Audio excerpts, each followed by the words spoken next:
Ladies and gentlemen, would you please rise for the playing of the Sibling Rivalry Baseball Podcast. And here's your host, Jana, and her big brother, Jeff. Thanks for checking back in with us here at the Sibling Rivalry Baseball Podcast. Another week into the season, and I think the question that I need to put out here that maybe can just be kind of a running theme today: when is it not too early anymore? When is it not too early for anything? Yeah, Ice at cream, some point. Pizza? No, you can have those anytime. Okay. Breakfast, lunch, dinner, midnight snack. All right. You're fine.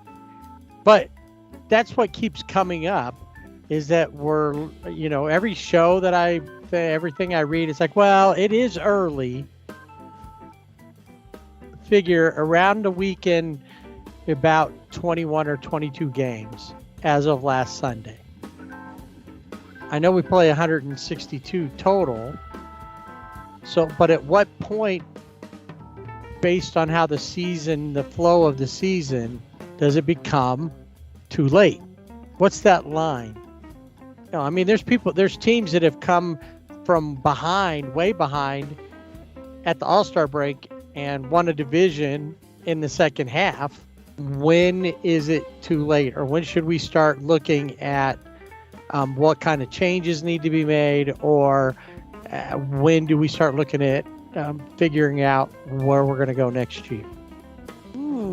Good questions. And I think both of our teams probably may be thinking about those questions. Right. That's why I'm wondering, when is it late? If it's too early now, when is it late? What number of games? Halfway through? A quarter of the way through? After the All-Star break, which is typically a little more than halfway through? I don't know. I don't know either. We will try to answer that maybe. Let's take a look at that, among other things, here on the Sibling Rivalry Baseball Podcast. You can find us on Twitter at Sibling Rivalry BB without the A. And on Instagram and Facebook at Sibling Rivalry BB with the A. And then don't forget to stop in at our website, siblingrivalrybb.com. Hit the Fanatics link because the Armed Forces Day hats are out. And they look pretty cool this year. They are. They're really cool. And they also have Cinco de Mayo hats. Really? Yes. I got to check that out. I didn't see those. I saw the military. The military I saw right off the bat. Those really cool, sharp. But then I saw Cinco de Mayo and I was like, oh, I hadn't seen those before. So go check those and then take a deep breath and we'll start attacking this way too early thing. I think that there's some things that are way too early to really decide. But I think there are other things that even now at 21 games, unless something really changes, I'm pretty sure you can write off the A's, the Royals, the Rockies, Cincinnati, and Washington for sure. I would almost say, with the rumblings I'm hearing, San Francisco maybe, and probably the end of Farhan Zaidi. Ooh, I hadn't heard that, but yeah, if it continues, it hasn't been successful. No. And, there's a couple other teams, Detroit, Chicago, the White Sox. I think the White Sox have potential to climb out of their slump once they get Tim Anderson back and they kind of set things up right. But Detroit, I don't think is going to happen. But there's not, it's not like there's, but maybe, a couple of teams that are running away with things. Currently, actually, really only one team. So we'll talk about all that when we get to Around Baseball. Right now, let's go to something that truly is way too early to pick. But let's take a look. Let's start off with some individual awards that we can pick that'll be way too early to pick. and then we'll decide who we think is going to the playoffs and the World Series. Okay. And I can even throw out, for the first time this season, we could throw out if the playoffs started today, these would be the teams, and we could do some of that too. But let's start off with the Cy Young Award.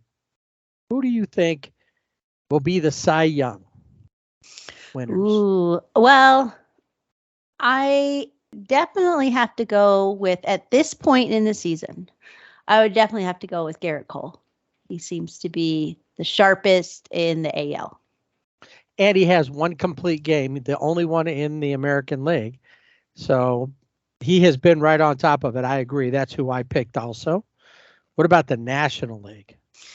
Ooh, the National League, that's a different beast. That's a horse of a different color. It is. I was thinking maybe a repeat with Alcantara, but he's had some rough outings already in this very, our short sample size of games. Uh-huh. But I don't know. I'm going to go with Spencer Strider. Wow. Because that's who I picked too. Yeah. I went with him. He leads in strikeouts so far, among other stats at this point. I think that he's got a good chance of being there at the end, provided there's no issues. And since we're talking about the Braves for a second there, how is it that the Braves seem to always be able to pick up and develop pitching? That just seems to be their thing. Yeah, I think the Dodgers are always looked at. The Dodgers are looked at, I think, as somebody that can resurrect pitching careers, I think. And then I guess the Braves are, the ones that are able to get the young kids and make them into who they are. It's a organizational thing, because they've done it through the years, and the guys who develop Maddox and Smoltz and Glavine and all that, they're gone. Yeah. So, but it's just something that got passed down. So wow, we ended up being on the same page. Yeah. All right, let's. How about the Rookie of the Year? Ooh, the Rookie of the Year, I have to go with, in the National League. Based on the way he's been playing, I got to go with James Outman. Once again, we are there, because when you look every game, I mean, it's very rare that he doesn't have a hit or doesn't contribute somewhere or try to do something that's going to be helpful. Yeah, and he's just one of those guys that, he could be a Rookie of the Year. I mean, he's a rookie, but I don't look at him as a rookie, because he contributes all the time. Yeah, he does. And your American League? American League. This one was a little bit tougher for me, because there's, I think, couple of guys, both in the East, that I could go with. But I'm going to go, and I probably mispronounced his name, but Anthony, is it Volpe, the Yankees? Volpe. Yeah. I think he seems to be on track. Now, he could fall off, but. Well, sure. Not all of them, not all the rookies can maintain that. We've seen that in the past, that right. You get to a certain part, they're not used to playing a whole full major league season, takes its toll on them. I had somebody else. I was going to be a homer, but as we'll learn more about it later, Logan O'Hoppe, based on how he started, was my guy, but there's issues now with that. And so Volpe was kind of my runner-up there. I haven't seen enough of other, players to really get a feel for them, but I've seen those guys, and that kind of makes sense right now. All right. And then finally, of the individual awards, because we don't really care who's going to be the manager of the year at this point. We can look at that later on. MVP. And I was kind of surprised at where I ended up, or with who I ended up with. So this one, I kind of went back and forth because I was looking at the Dodgers because I thought maybe, and that's still a possibility. And so maybe I'm gonna go out on a limb and say Mookie Betts. I think he could be MVP this year. That's a little more solid of a limb than others. Yeah, true. Yeah. I mean, I'm not going to fall off the limb. I think, and we can talk more about this when we get to the Dodger segment, but I think a lot of that's going to depend upon whether he stays in right field for the most of the time, or if this new change that we've seen recently holds. So I'm kind of basing it on the change. So we'll see if that, it's something I would like to see hold up. But yeah, I'm gonna go with Mookie. Okay, that seems reasonable. For the National League, I'm on the opposite side of the country, and you'll see why it was kind of weird how it ended up when I started looking at everything and reading through. I'm gonna go with Matt Olson from the Braves. Yeah, that's a good one. And he has started out really strong. He's got the potential to carry on with that and hold it. So that's who I went with for the National League. Who do you have for the American League? American League, I had to go with Shohei.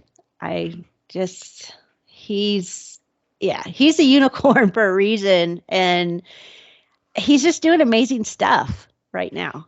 And honestly, I think that even though I still think Garrett Cole's really the odds-on favorite right now, Shohei has pitched better than he's hit so far.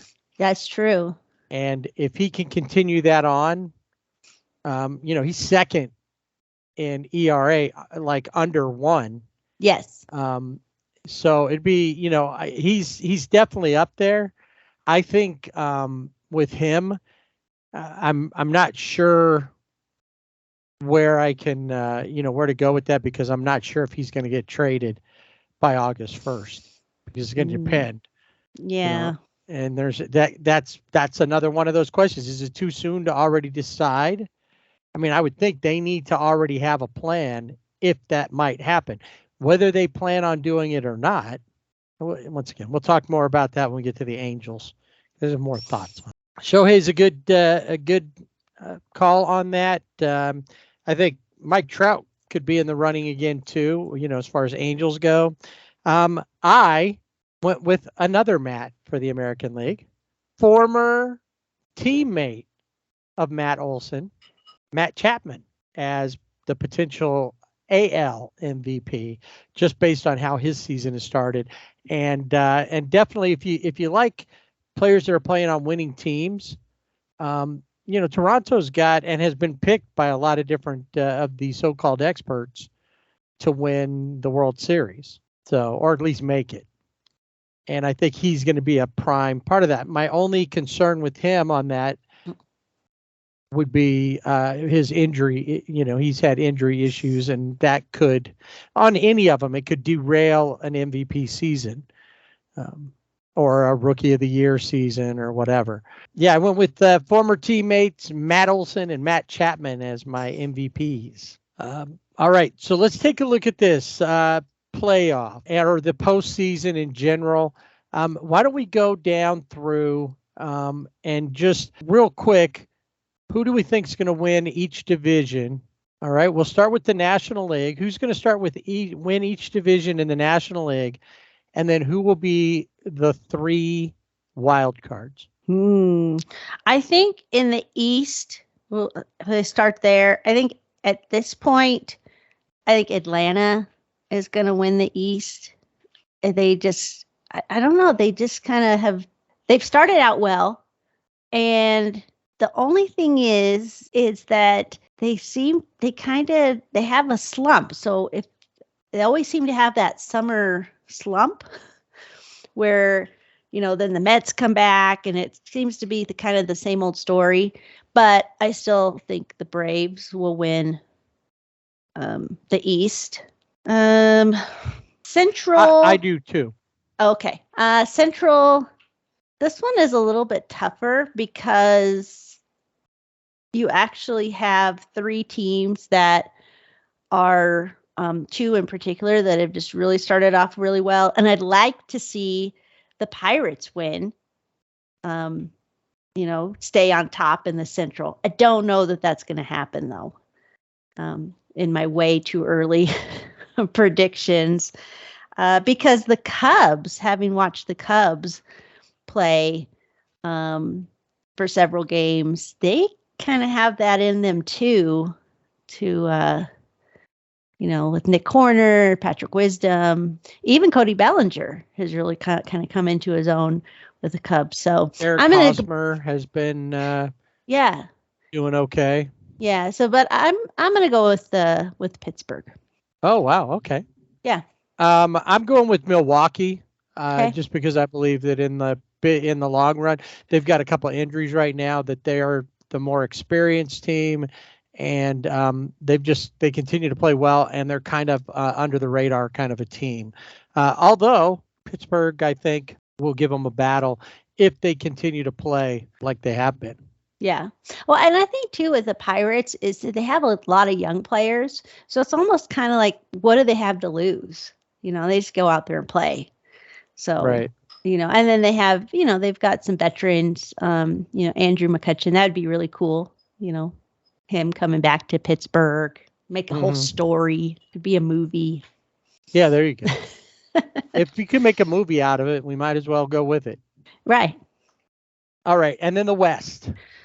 Oh, the West. I don't know. This one's a tough one because I want to say the Dodgers, but there's something, it's like, but you know what? I'm just going to say, I think the Dodgers, I think they will be, I think they're going to get it together. They're going to be on the top. Yeah. I just watching what's been going on now. I feel like the Diamondbacks will probably play around 500 all year as they really get in and set, because they've got some players that are coming up that in the next couple of years, I feel like they'll be more of a challenge. But for now, I go with the Dodgers. We'll put it back together.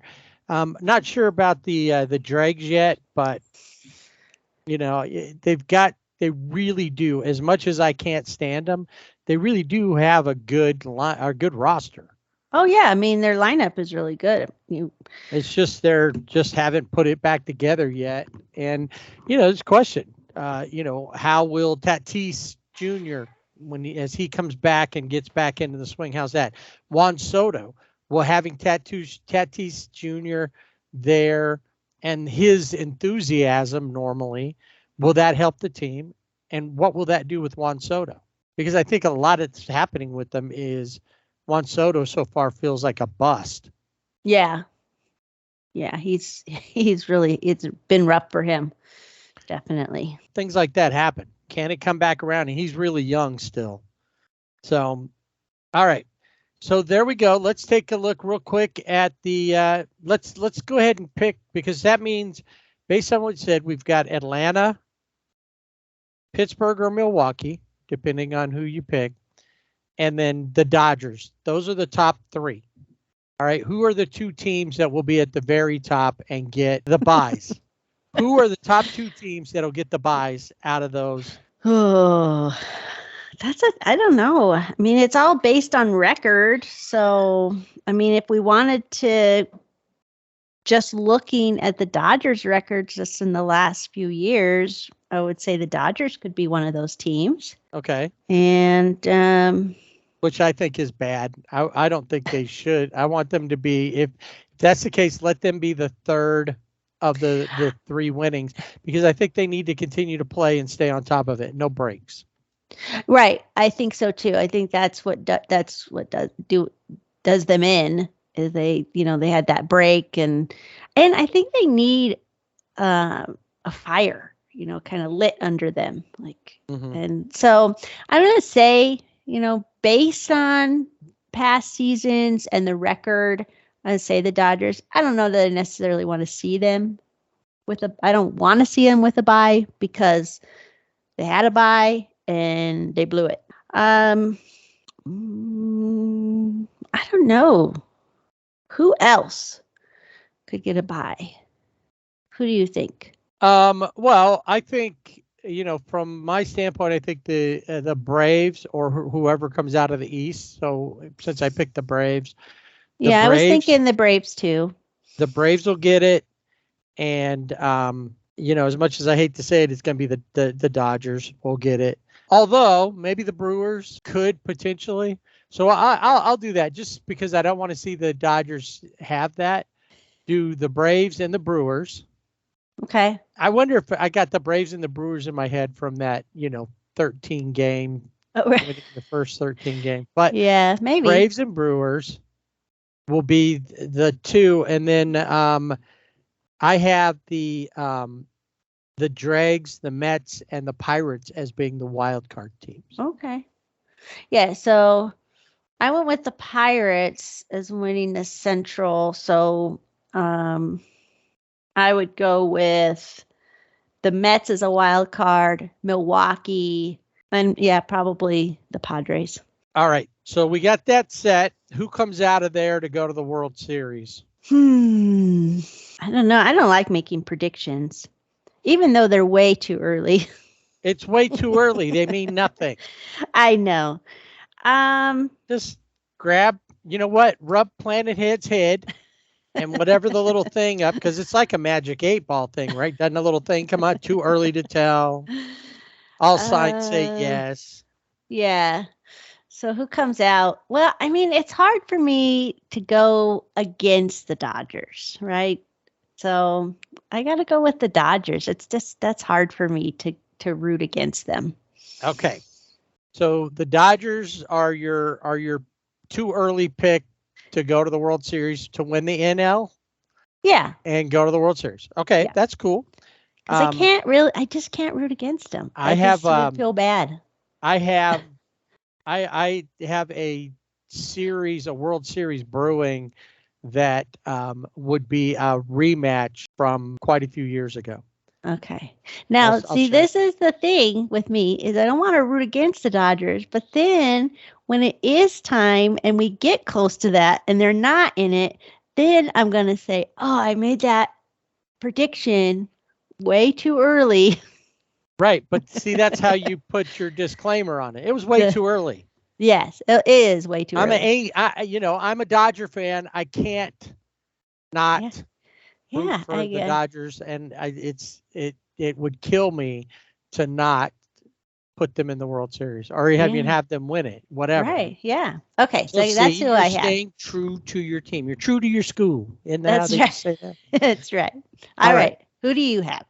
All right. So I have the Pirates. Ooh, going to the World Series. I think that would be exciting. That would be really cool. Especially with some news that just happened this week that we'll talk about in Around Baseball. That'll really make it different. All right, let's take a look at the American League. Let's start with the West. Who comes out of the West? Who wins the West? Way too early. Way too early. Who wins the West? Now, way too early prediction would be Oakland. No. No.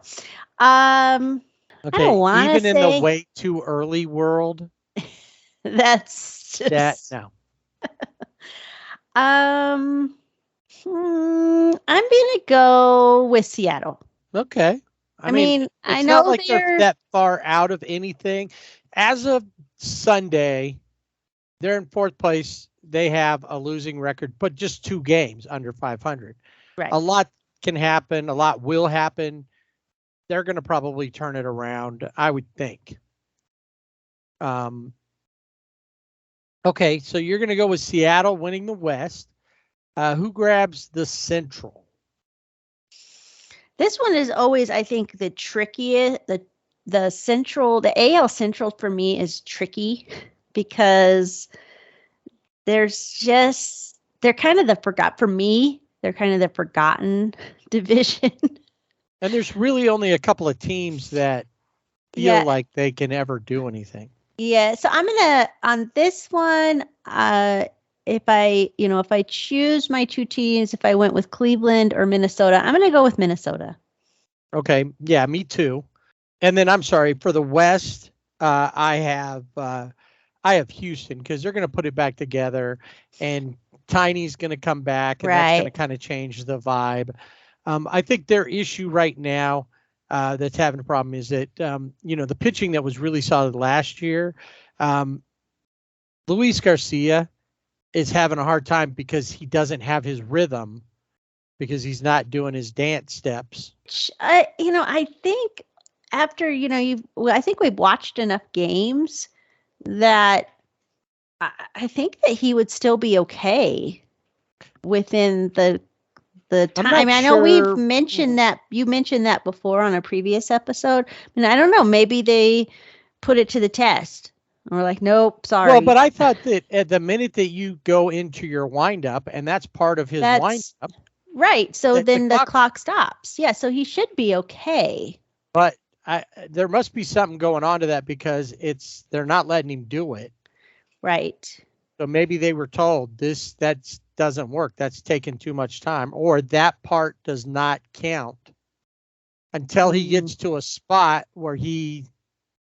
Yeah, that would be interesting to find out. Could we dig a little deeper? Was it Manfred came out and said, or whoever. Yeah, I don't know. Does that stuff, and Manfred said, "Yeah, that's got to happen." Yeah. All right. So yeah, and so I Houston's going to right themselves. I think they're too good of a team to not. And remind me when we get to around baseball, I want to bring up Mauricio Dubon, which I mentioned at the end of last episode. All right, and then finally the East. Oh, the East. I mean, it's hard not to go with Tampa Bay at this point.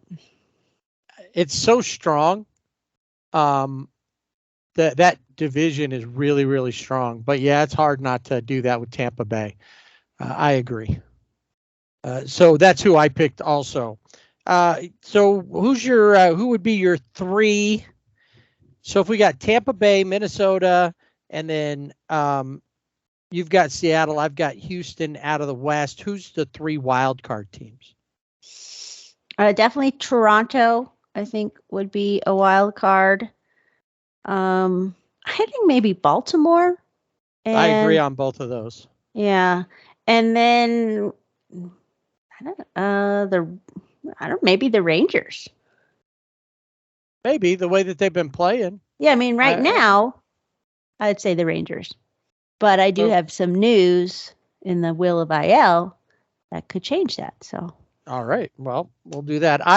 So you with the Rangers, I went with Cleveland because I think Cleveland will pull out of all that stuff. And yeah, I mean, they always are there. And I was going to say Cleveland, but I did go out on maybe a little less sturdier limb with Texas.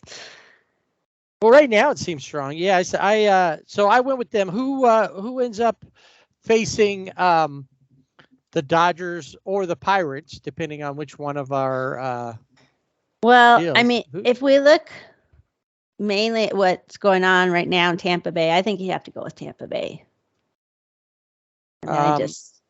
Okay, so Tampa Bay.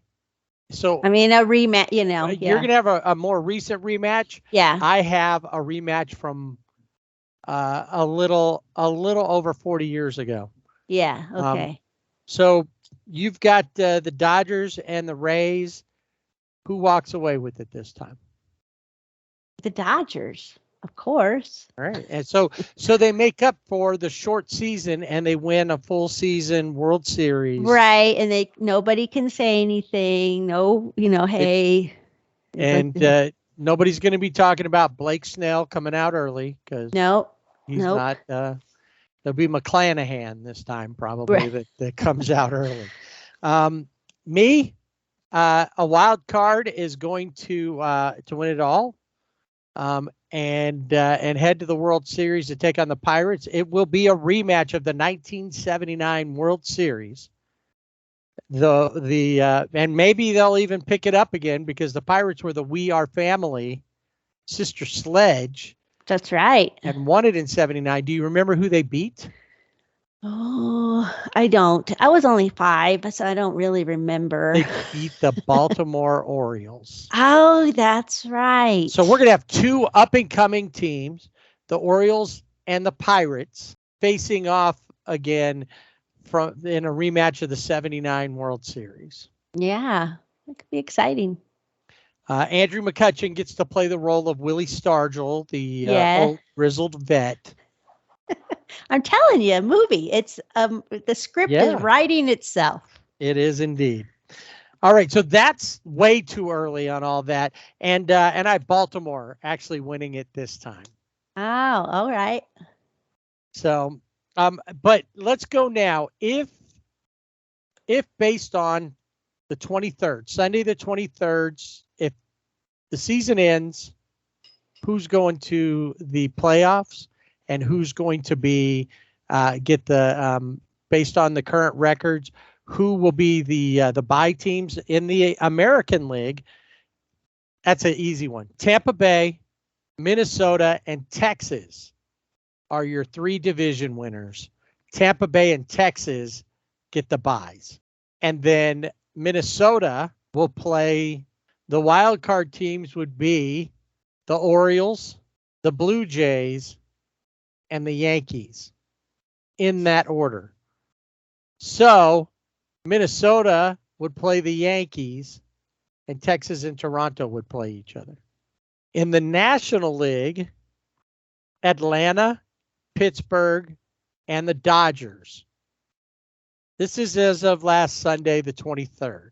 Pittsburgh and Atlanta get the based on their records, they get the byes, and then the wild card teams would be Milwaukee, the Mets, and Chicago. So the Dodgers would have to play Chicago again, and then the Mets and the Braves would battle it out. I was looking at this. If you took the top 6 teams right now, regardless of what division they're in the American League, it would be close. Tampa Bay, Baltimore are the top 2 teams. So it would be Tampa, Baltimore, Texas, Toronto, New York, and Houston. That would be the top 6 teams. That would be your playoffs. So there would be no central teams if you just went with the top 6. Yeah. And if you that also, so Houston right now gets in there. If you took the top 6 teams in the NL, the Dodgers don't make it. The Dodgers are number 7. Right. It'd be Pittsburgh, Milwaukee, Atlanta, the Mets, Cubs, and Miami. So no West at this point. Not at this point. Right. So that's, it changes the whole vibe of everything. So let's take note of this and let's see what's happened when we get to the All-Star break. Take a look and see how things have rearranged themselves. And then we'll do it again, obviously, at the end of the season.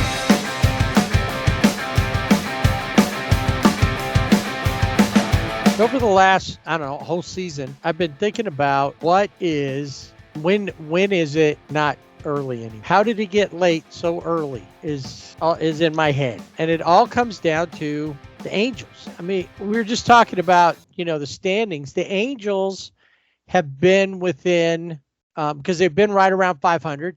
As of Sunday, still at 500, 11-11. So really to start the season off, it's not that bad. They're still in there. The Asterisks had been under 500 for a few games. They finally come back over. Texas has pretty much been ruling the roost all the way across and even took out the Asterisks when they played last week. But the thing that I look at is that are they able to hang with the better team. And I'm not sure if they can. Well, and I think in these games we see some convincing wins, but then for the most part though, they're not very convincing because there's a lot of one-run games. Maybe not in the first series we're going to talk about, but these games where they're ahead and then they lose it. Right, or they're behind, they fight back, right, tie it up, take a lead, lose the lead, get the lead back, and then lose it again. Yeah, it's just really inconsistent. A lot of inconsistencies. Because you're like at the score and you're like, oh, all right, they're ahead, and then the next thing you know, so say they're ahead like 8-0, right? And then the next thing you know, it's tied 8-8. And you're like, what happened? What's going on here? Right. This doesn't make sense. And that's the kind of stuff that's happening. Now, it's not to say, they've got the players that are making things happen. I mean, the Hunter Renfroe is one of those guys. Mike Trout, of course, Shohei. There's lots of, different guys, but I don't know. Well, the bullpen, just the same old story. One night, though, and we'll see this as we go. One night, the bullpen blows it. Another night, it's they get off to a bad start, and it's the starter. Right. Specifically, Jose Suarez seems to be the biggest issue. But right now, picking up Tyler Anderson looks like a really bad move because he hasn't pitched well. Yeah. It doesn't matter how great he was last year. Whatever he did last year has not been carried over. Yeah, it's not translating in Anaheim. Maybe he needed to be closer to Hollywood. Maybe. Disneyland is not his way. No.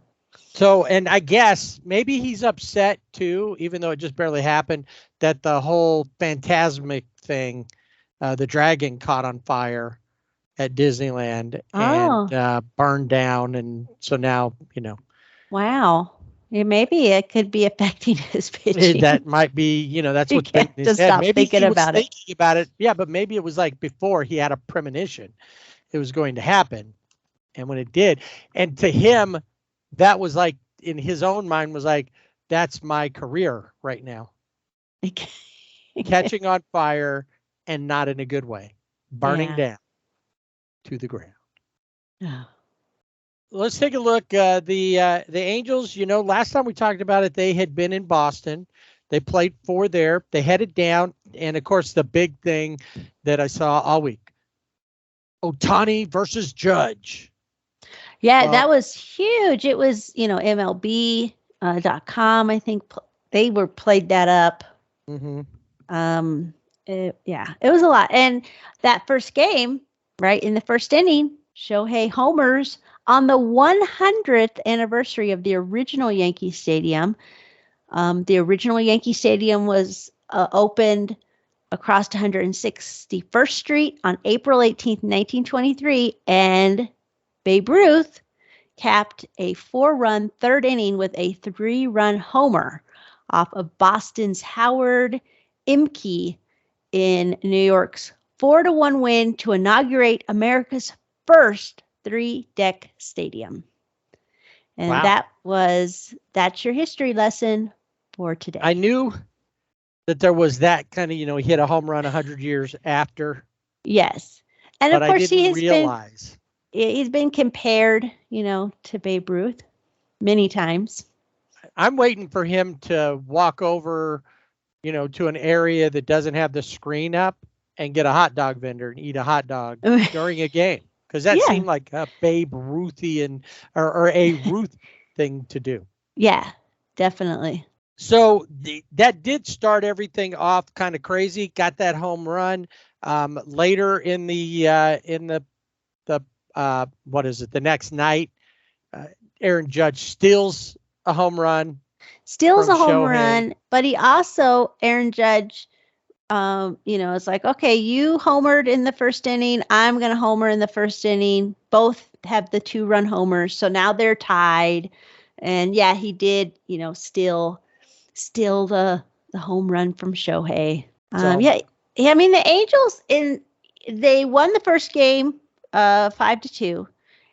And here is another game where, it was tied, but the Angels, the Yankees are up 2-0. The Angels scored in the 5th and in the 8th, and they tied the game. The only exciting thing I think with this game was that Phil Nevin was ejected from the game after arguing a check swing by Mike Trout, who Mike Trout said, "Yeah, I win." I should have held back on that one. But, for whatever reason, Phil Nevin felt like, maybe he had a dinner reservation. I don't know what was going on. But this was in Zinnings. And the second game was in Zinnings. Yeah, the second game. And before we go there real quick, just Yeah. That first game, remember what we were talking about the unevenness of things? Yeah. Jose Suarez pitches a little over 3 innings, 3 1/3, gave up 3 hits and only 2 runs. It was the bullpen that we're all complaining about all the time, shut out the Yankees the rest of the way. So, they Wantz, Herget, Faria, and Quijada all go in there. The next night, the Zinnings, it ends up being a walk-off, but it was Griffin Canning that gave up 2 of the 3 runs, but he threw 5 1/3 innings, gave up 4 hits, gave up those 2 runs. The loss goes to Matt Moore, and they win in a walk-off fashion is what the Yankees do. Right. Who was it? Kiner Falefa ends up scoring on like a single or something. Yeah, the bases were loaded. They had intentionally walked Judge. Then Matt Moore hit Rizzo. Right. And so. And that was it. That was the Zinnings game. And then it wrapped all up with yet another not great outing from a starter.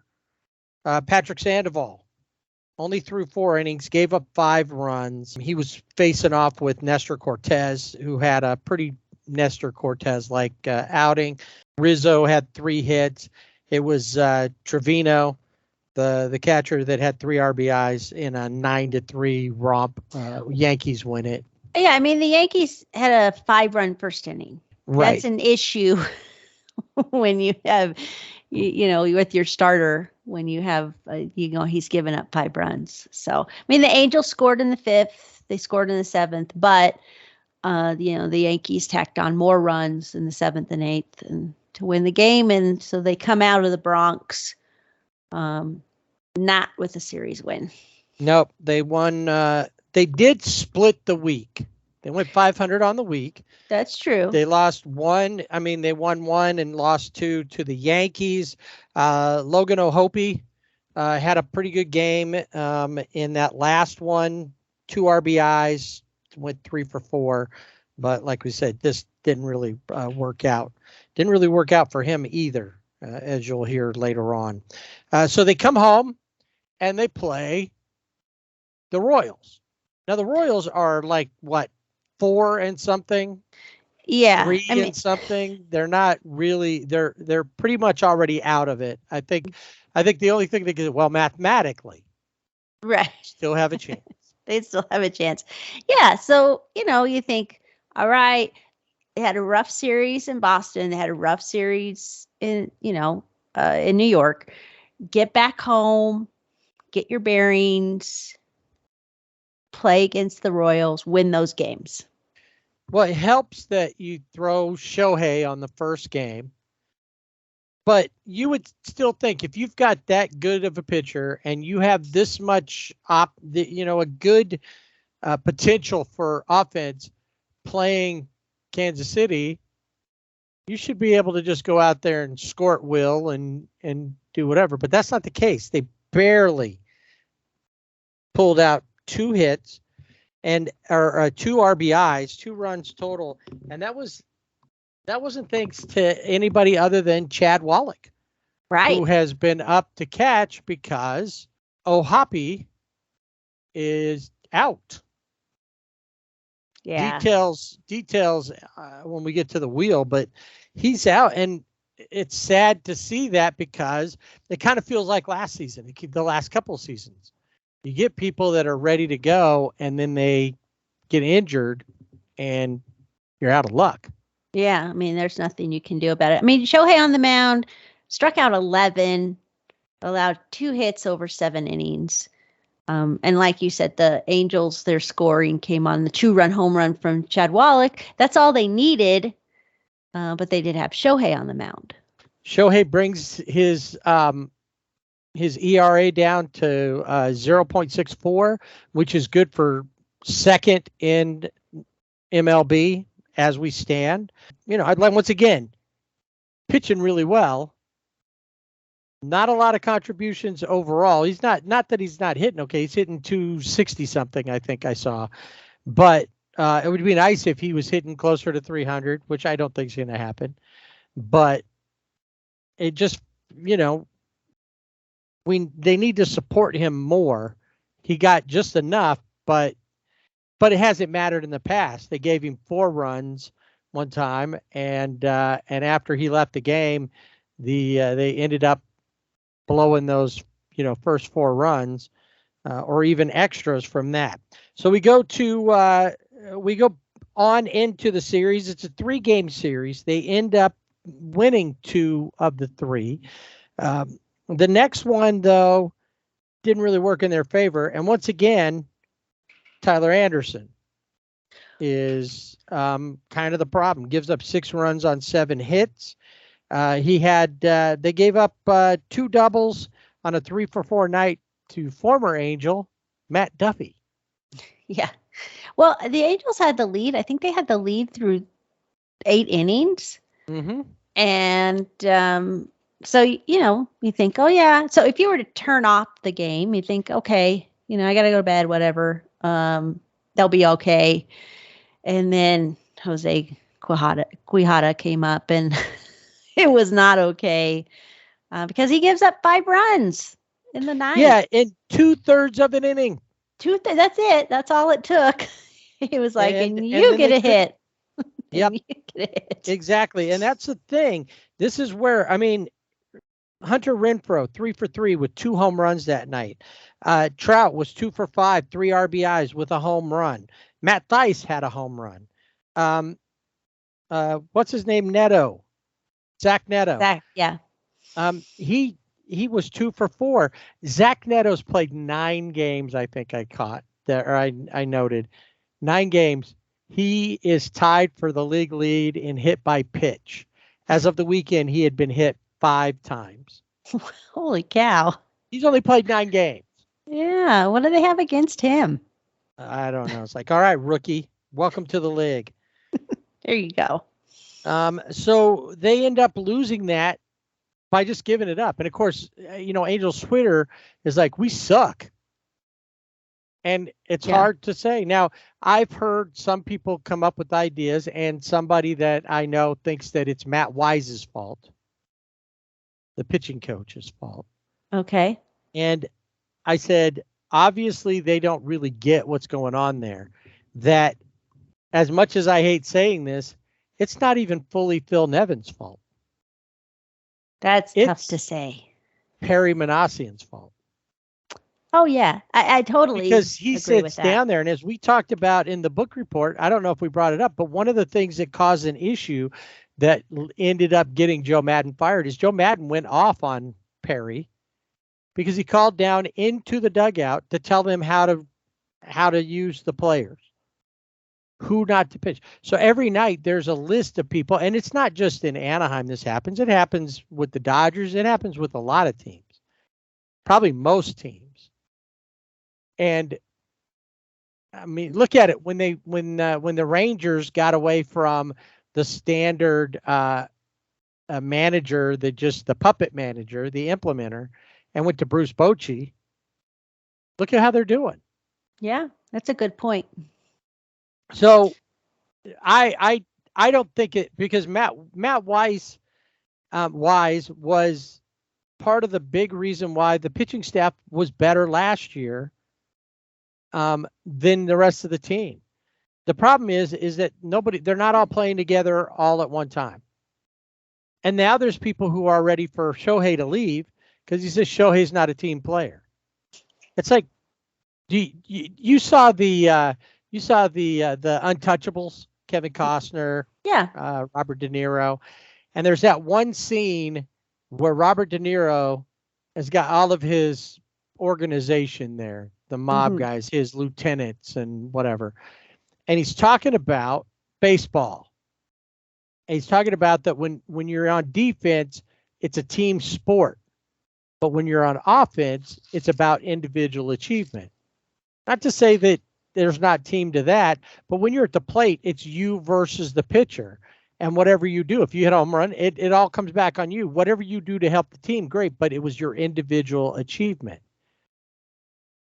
And then he takes the baseball bat to the guy who messed up, and they, got all of the liquor was, but team, whack. They, these people aren't seeing that when he goes out and plays, when he pitches, he's pitching for the team. Sure, it seems like it's a individual thing. Pitchers are more individual than the rest of them. Yeah. But what if he strikes out 11? That meant the fielders didn't have to, and there's been more issues with the defense, especially in the infield, with the errors and things like that. So I'm like all for him striking everybody out. Yeah, exactly. That way we don't have to worry that there's going to be a throwing error or it's going to get through when it shouldn't have. Mm-hmm. So that's the thing that everybody wants to put something else on there. There are a lot of issues, but I think a lot of it's the gameplay. And I think that the way that the bullpen is used and the starters are used, and it's even been said after, all the times that Suarez has had a hard time, like, nope. They pull the Doc, the Dave Roberts line, and we're just giving them enough runway. They're not saying that specifically, but that's what they're doing. So Suarez isn't leaving out of the rotation as far as I can tell, even though maybe you should move him to the bullpen, help him get right, because he has no more options. Yeah. You have to outright him, and they're not ready to lose him yet. But you had all of that, and this time you had all of the conceivably all of the offense you needed, and you still couldn't win. Yeah. So they do end up walking out of there, with a series victory. Game 3, they win it 4-3. They actually had scored the winning run by the 6th inning, thanks to back-to-back home runs by Ward, Trout, and Ohtani. Ohtani actually had 2 RBIs to get him to the 4, and Detmers pitched okay, gave up 7 hits and 2 runs in that one. One of the things is they matched up against a former Angel and a former Dodger and a former Diamondback, Zach Greinke, who throws 5 innings, gives up 7 hits and 4 runs.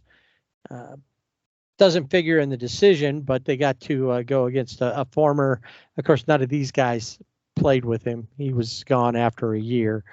I don't remember if he was there when Trout first came up, but Trout would be the only one that potentially played with him.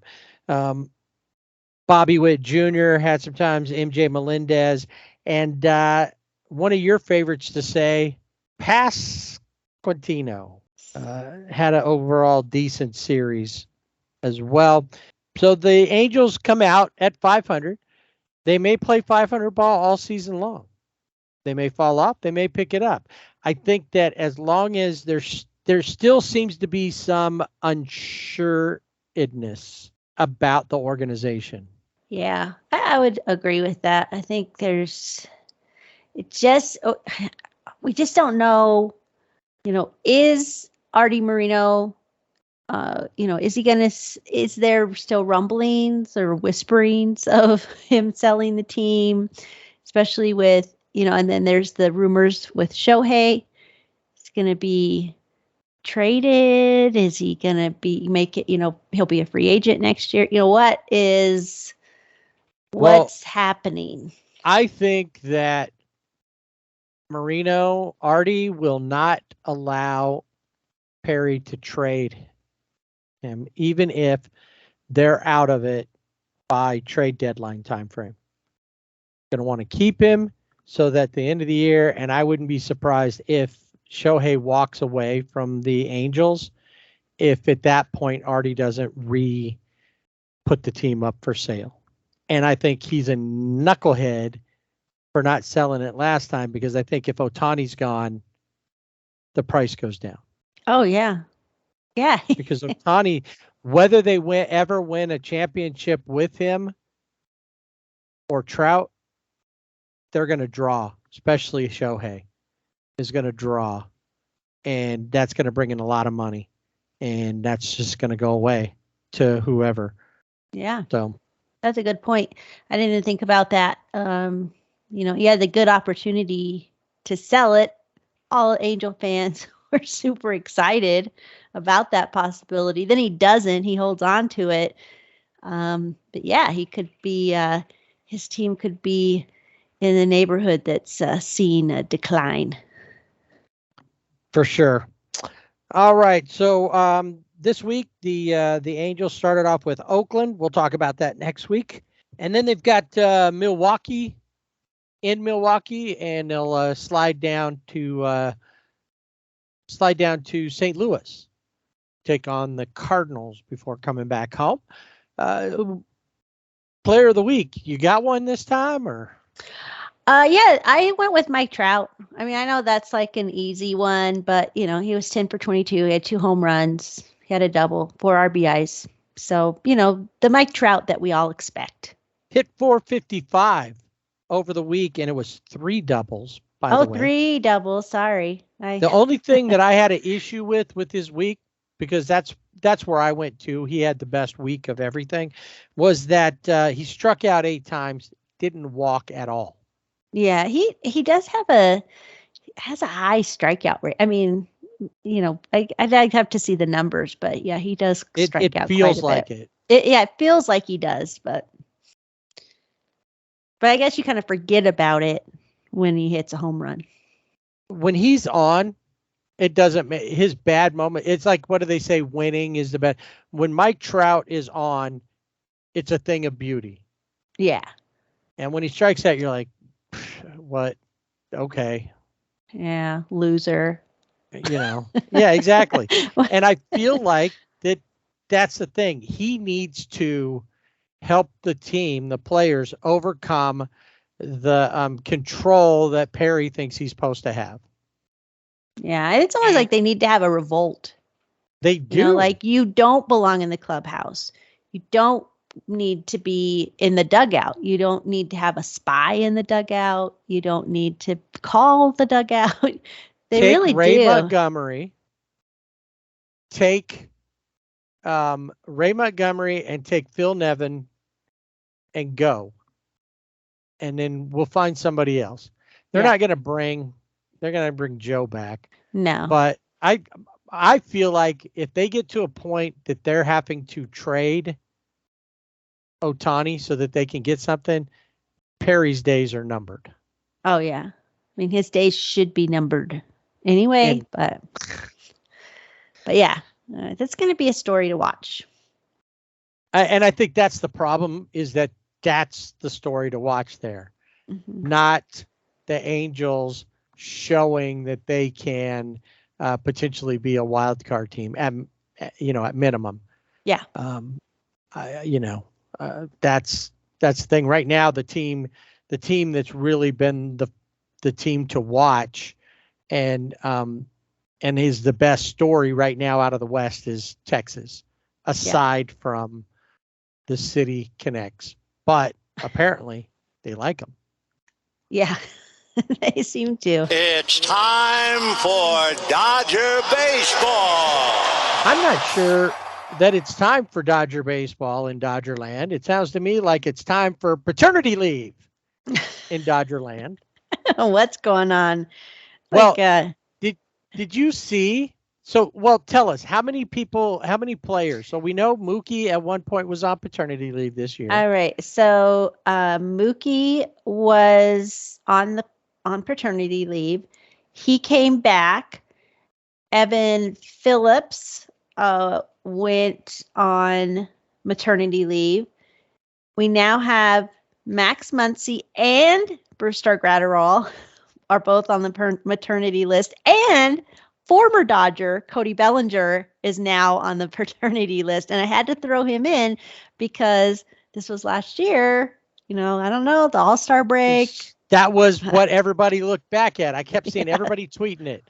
You go back about 9 months, and it was right around the All-Star break. Mm-hmm. And There was none of those guys were on the All-Star team.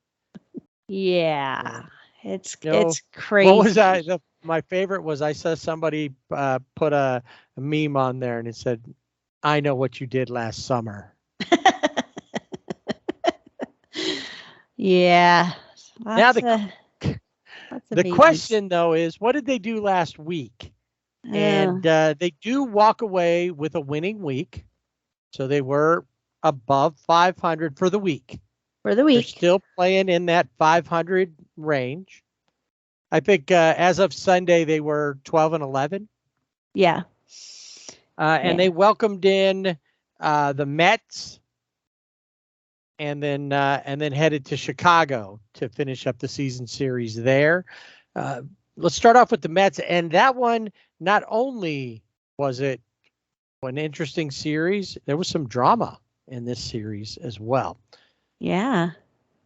Yeah, game one, I'm not going to mention a lot here because, Dustin May was on the hill, 5 2/3 innings, gave up 8 hits, 5 runs, 5 of those earned, 1 strikeout. That's it.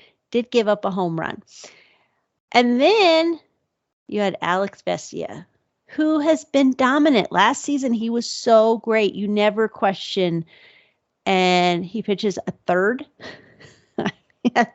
of an inning, gives up 3 hits, 3 runs, 1 strikeout. The Dodgers were winning 6-5 in the 7th, and then Vesia came to the mound, and that's all she wrote. The Mets win 8-6. That's it. That's I don't even care who was 1 for 4, 2 for 4.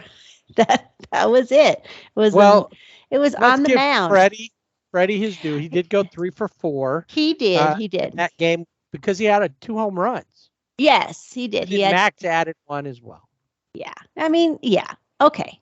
We'll and we do need to mention, I think it was Freddie's first multi-home run game as a Dodger, and the return, we'll see if he comes back, does he really have the dad power when he comes back off paternity leave, of Max Muncy. We were lamenting, we're going to have to trade Max. He's going to be sitting on the couch. Right. And he's picked it up thanks to a trip to San Francisco. Yeah. So more highlights from him to get to not only here, but later. Yeah. So, so the nice thing was that, so what? We lost. The next night was a historical night. It was a historical night, and it was so cool to see the emotion of Clayton Kershaw. He's usually a pretty easygoing guy. He gives great in-game interviews, obviously, when he's not pitching. But he won his 200th game. He joins Justin Verlander, Zach Greinke, and Max Scherzer as active pitchers, all having 200 or more wins. And of course, he also joins legends Don Sutton, Don Drysdale, who won at least their first 200 games as Dodgers. He's the only non-Don to win 200 games as a Dodger. That's right. Non-Don. Yeah, he's the 121st pitcher in Major League history to reach that plateau, and he's just the 13th to do it with one team. And he also snared sole possession of 22nd on the all-time strikeout list, 2,833 strikeouts. Yeah. So he's pushing to get to 3,000 on the list. I think Jim Bunning is next in line at 2,855. And then unfortunately for him, on his route to 3,000, another active player is there. And that would be Zach Greinke, who is just over 2,900, I think is what I saw. And so will he make it that far to get to 3,000 this season? It's just going to depend. If he's only throwing out 6 here, or, he's going to have to do some double-digit strikeouts quite a few games this year to put himself in position for it. Yeah. But it's just a testament to him as to how long he's been pitching and how consistently he's been pitching. Yeah. Dodgers win this game 5-0. JD Martinez had 2 home runs in this game. He was 4 for 5. James Outman 2 for 5 in this game. But really it was all Clayton Kershaw. It was his night. And then, with the Mets coming into Dodger Stadium, you're welcoming back the villain. I think he's become a villain to the Dodger fan base, is Max Scherzer, Mr. Dead Arm. And the Dodgers lose this game 5-3. Part of that is because of Brandon Nimmo, who was 5 for 5. And if we really want to go back, and I didn't even think about this, I thought about him. If he continues to hit the way he's been hitting, he could be in the MVP conversation. Oh, sure. Yeah.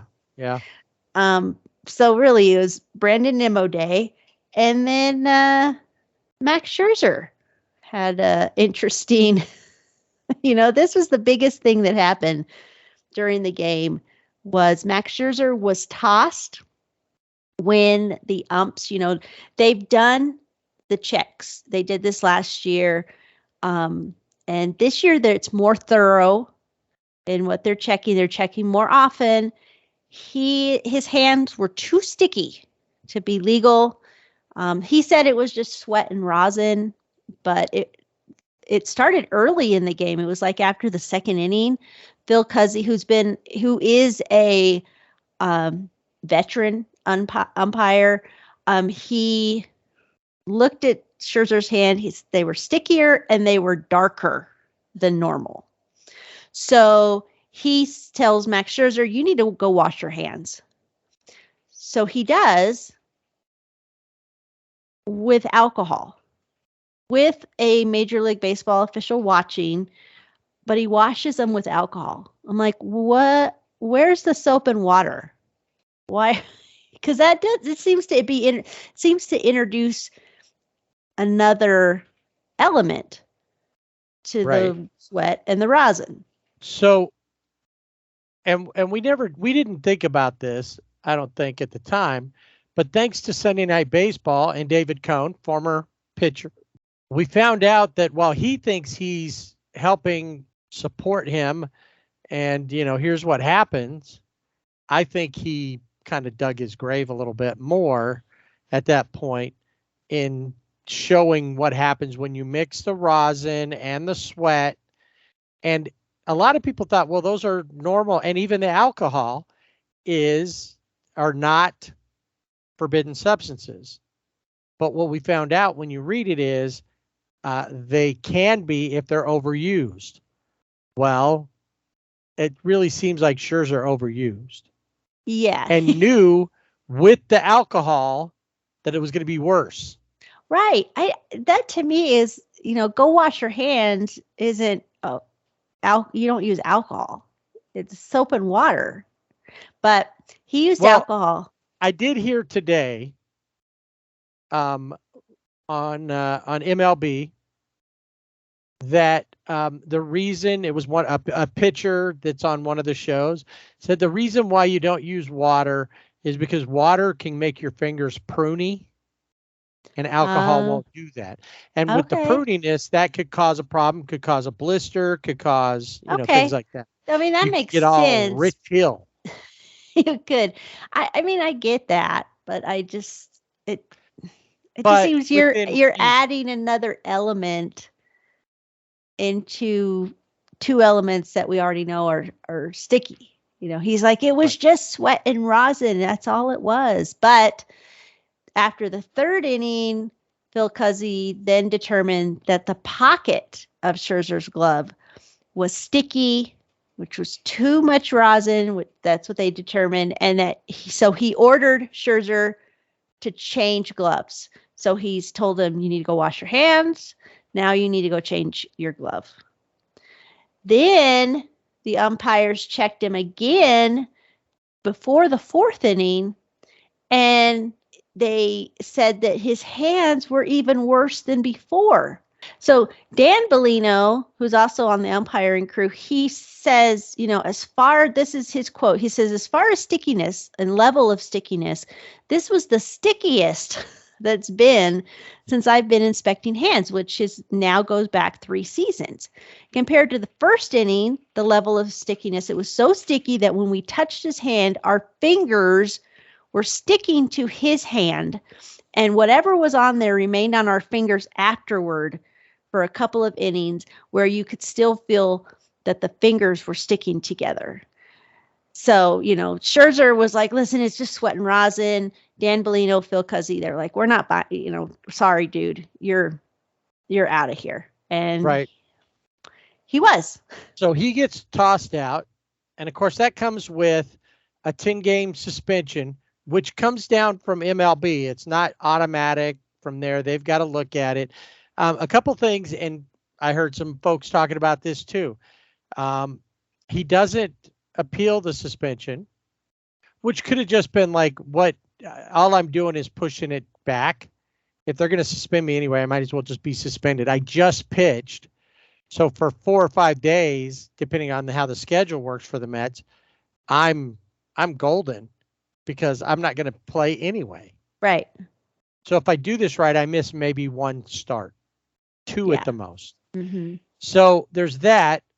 And then a lot of people think that means he probably was guilty and he knew it. The other thing was the relatively low-key response by Buck Showalter. Oh, yeah. That was probably the first thing I noticed when Scherzer is intense. He's in their face. Showalter, not so much. I mean, and he, we know he thought that Joe Musgrove, had something on his ears when they were playing the Padres. And he's supposed to be, Mr. Rulebook. He knows, everything. And he, was like, yeah, okay, come on, come back to the dugout. Yeah, that I think fight it, so really is exactly. I think that was really telling. And then the other thing that I heard about this is that he was applying in the dugout.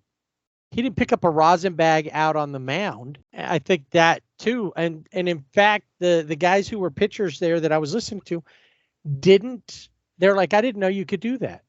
Apply in the dugout. Yeah.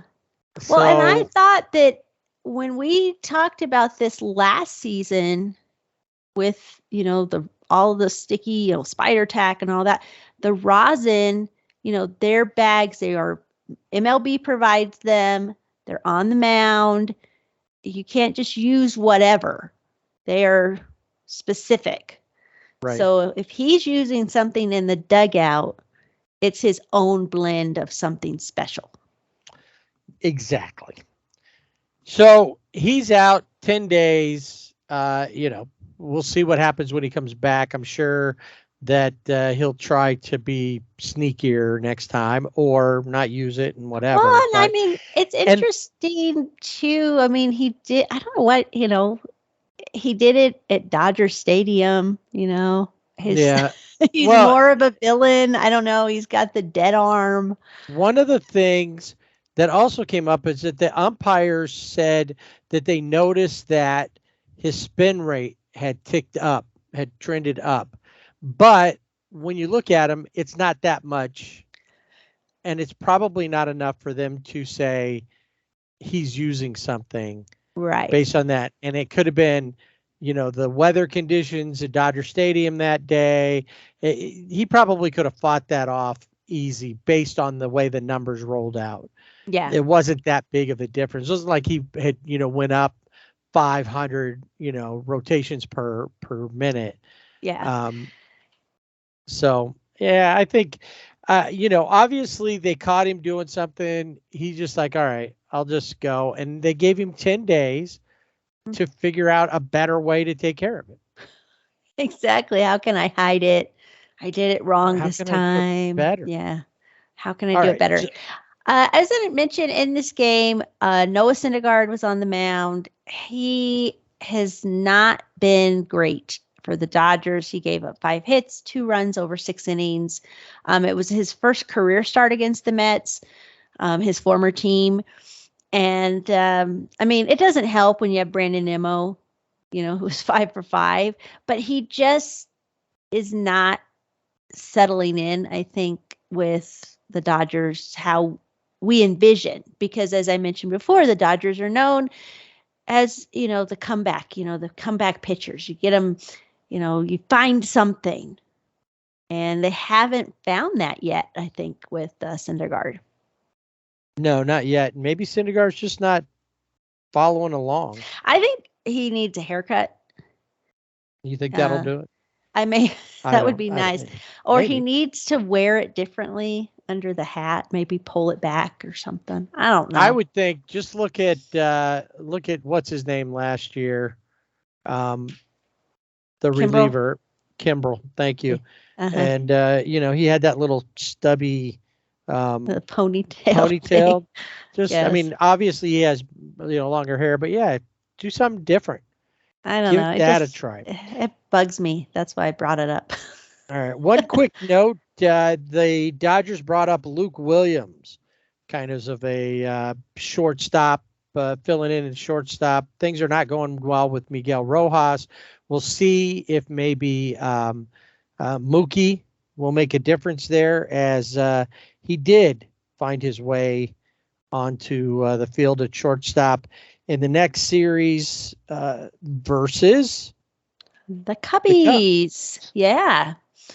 This was an exciting game. This was it was a tied game. It's 2-2. And this was James Outman. It was so awesome. He hits a grand slam in the 9th inning. It was his second homer of the game.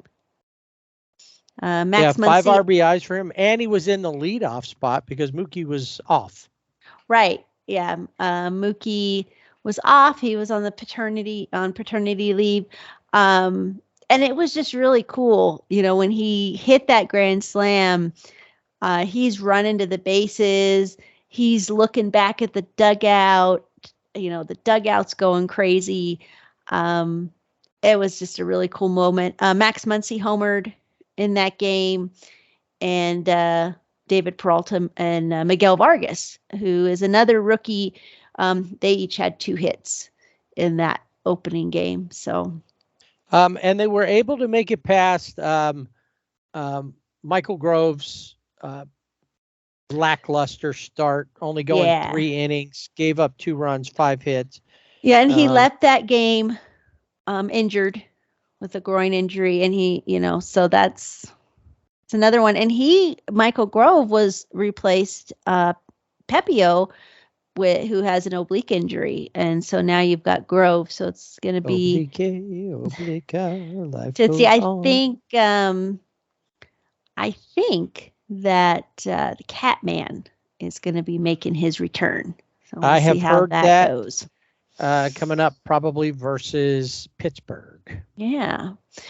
But Yeah, Which so before this I would have thought that was a good choice. Bring him in, a light-heading, not really strong team, and that doesn't seem to be the case right now. Not right now, but yeah, in this game, after Grove left, the five relievers they combined for 6 innings of one hit ball. Caleb Ferguson, who's looked pretty good, he got 3 outs for the win.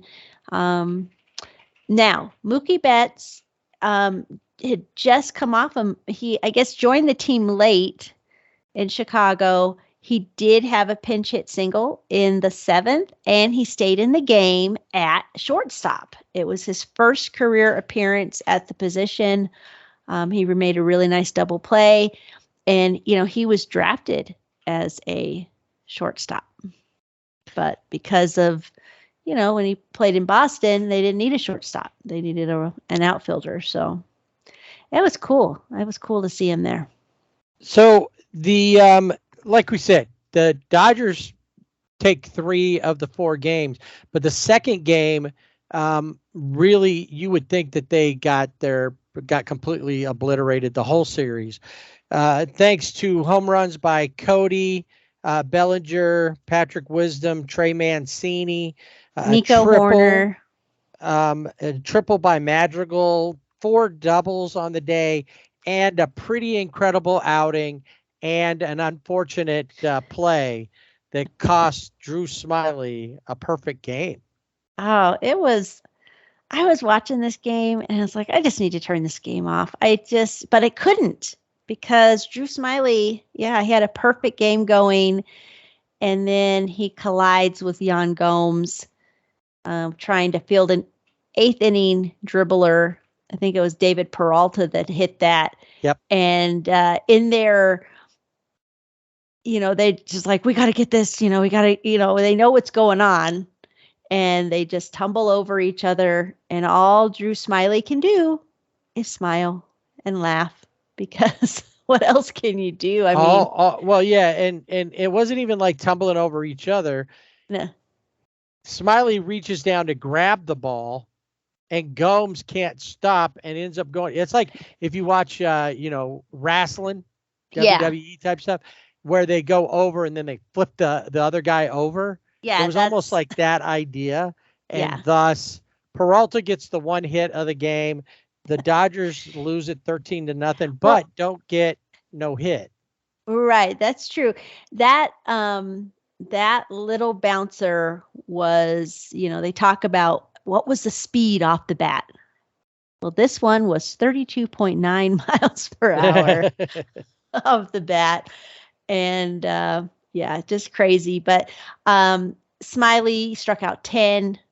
He didn't walk anybody in 7 2/3 innings. He threw 68 of the 103 pitches for strikes.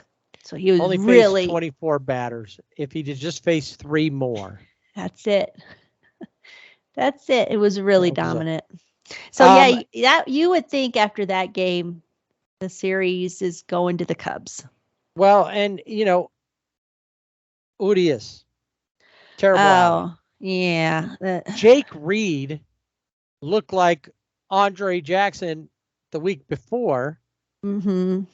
Gives up 6 runs on 5 hits, only to be followed by Andre Jackson, who gives up 2 runs on 5 hits. And then, of course, Julio just didn't look good. He gave up 2 home runs. Which in his last start, he had given up 2 home runs, and right. It was very reminiscent of his last 2 starts have been very similar. Not Julio-like at all. Nope. So the last couple of games, the Dodgers are able to walk away with wins. Oh, and in that last game, the one that they lost, Luke Williams made his pitching debut there. I think it was his pitching debut. Yeah. And he was the only one of the other pitchers, of the 4 pitchers, he's the only one that didn't give up a run. Yeah. It actually didn't even give up a hit. No. Yeah. He needs to be in the bullpen. So we go into to the final 2 games. James Outman, another 2 home run game. Max, 2 home runs. And Dustin May throws a little over 5. and strikes out 6 as they take a 9-4 victory. And then game 4, the end of it is another Kershaw day. Yeah, another Kershaw day. And this one, Mookie Betts homered, drove in 4 runs in his first career start at shortstop. And the Dodgers go on to beat the Cubs 7-3. Max Muncy and JD Martinez both had home runs. And Clayton Kershaw got win 201. Brewster Gratterall pitched 2 innings, got his first save of the season. Yeah, really just a good game, good series for the Dodgers, with the exception of the Drew Smyly game. But yeah, it was a nice welcome back for Jason Hayward back to Chicago. And yeah, the Dodgers are on their way. They're going to be in Pittsburgh for 3 games, and then they'll be back home to take on the Cardinals, and Trey Turner and the Phillies will be coming in after that. And one other thing that I noticed that I wanted to share was, in that last game, everybody got a hit except for Freddie and Peralta. Those are the only 2 in the starting lineup that did not get hits in that game. And also in the previous game, the first 6 players in the starting lineup all had hits as well. So that's what you need. The Dodgers, that's Dodger baseball when they're at their best. Everybody's hitting. Yeah. And the thing is, too, with the Dodgers, you mentioned it in the Angels segment, it's like, well, if they're hitting, then it's the pitching. And if it's the pitching's going well, then it's the hittings, they're not hitting. And it's very similar with the Dodgers. I mean, we're seeing that with that too. I think for the most part, it looks like maybe the bullpen is working itself out. Brewster Gratterall has looked really good. So he needs to come back soon off of paternity leave. Phil Bickford, I think is getting back, kind of getting his groove back. Alex Vesey is always I think is a question mark for me right now. He's just not the same pitcher that he was. And another guy though that I do think, and I think we mentioned him last week, I think you did, was Shelby Miller. He's turning out to be a good pickup. Yeah, I think he had one bad outing so far. The rest of it, he's been pitching really well. Yeah. All right. So who's your player of the week? There's a lot of options here. There is a lot of options, but I kind of went with and maybe, well, I can't even say that it's the obvious choice because there's a lot of options, but I went with Clayton Kershaw. I think his performance in that 5-0 win to get his 200th win of his career, he pitched out of some jams, and just to see the fire that he had in that game was really inspiring. So I'm going with Clayton Kershaw. I did too. 13 innings pitched over the week, only gave up 6 hits and 3 runs. Only one of those runs was earned. And 15 strikeouts and a 0.69 ERA on the week, and held the opposing batters to a 128 batting average. So yeah, I agree with you there. Kirsch on his way to hopefully victory 202 next time, but definitely had a historic week and something Dodger fans were excited about.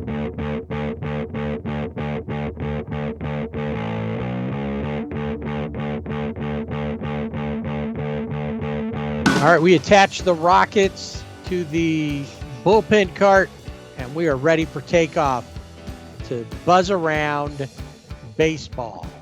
And as usual, we're going to start off with the MLB's Players of the Week. One of them we've been talking about. The other one, the one and you pick whichever one you want to start with, it just seemed like it was already a good day, and it just kept getting better for that guy. Yeah, we're going to start off with the AL Player of the Week, and that would be Texas's Adolis Garcia. He batted .400 with 4 home runs, 2 doubles, 14 RBIs in 5 games. And he must really love the City Connect jerseys, because that's what he was. Yeah, he was doing it all in that jersey. And then the NL Player of the Week is Max Muncy. He batted .389, had 5 home runs, 7 RBIs, and 9 walks in 7 games. Congrats to Max on all the stuff. All of it. Kids, Player of the Week, home runs, starting to look better. Last time I checked, he's either at or tied for most home runs in the National League. Right. Yeah, with Pete Alonso with the Polar Bear. Right. So, and another guy that could be on that MVP list is Pete Alonso. Oh, that's true. Yeah. That's right. I'm not sure about Max so much, because defensively, my question is there's rumors that the Dodgers are going to call up another minor leaguer, potentially Michael Busch, who can play third base. Do you bring him up, move Max to DH a little more, but you've got JD who's the DH? I don't know. Yeah, that would be that's a good question.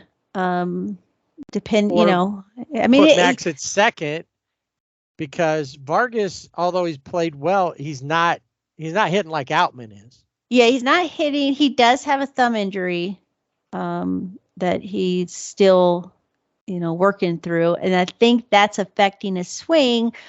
But once he's fully healed, is it, he's going to be able to hit hit well because now his thumb's okay, or is it just going to be, he's doing what he's doing now? I don't know. I don't know if that's really a factor. That's what they say. Feel like he's going to be doing what because in spring training, they weren't letting him swing. He was drawing quite a few walks, which is good for his eye. But if he's not doing that, then it's no reason to have him in there. Right. So was it last week? I think it happened. Maybe we missed it last week and it happened in the prior week. But it reminded me, because this guy's name came up when they started talking about what do we do at shortstop for the Dodgers? Oh, maybe we go try to get this guy, or we go try to get this guy. And then they said, maybe even Javi Baez. And it reminded me of Javi's, his head's not even in the game most of the time in Detroit. No. And in a recent game, fly ball, Javi just went ahead and ran to third base. He didn't stop to tag up or to wait and see if the ball was dropped. And then he seemed surprised when he was out, because they threw back into second base and doubled him off. And then he was like, oh my God. And AJ Hinch benched him right there, pulled him out of the game right then. Yeah. What happened to Javi Baez? I don't know. He is. I don't know. It's really weird, because this is a guy that, has always played well, seemed to know what to do on the bases.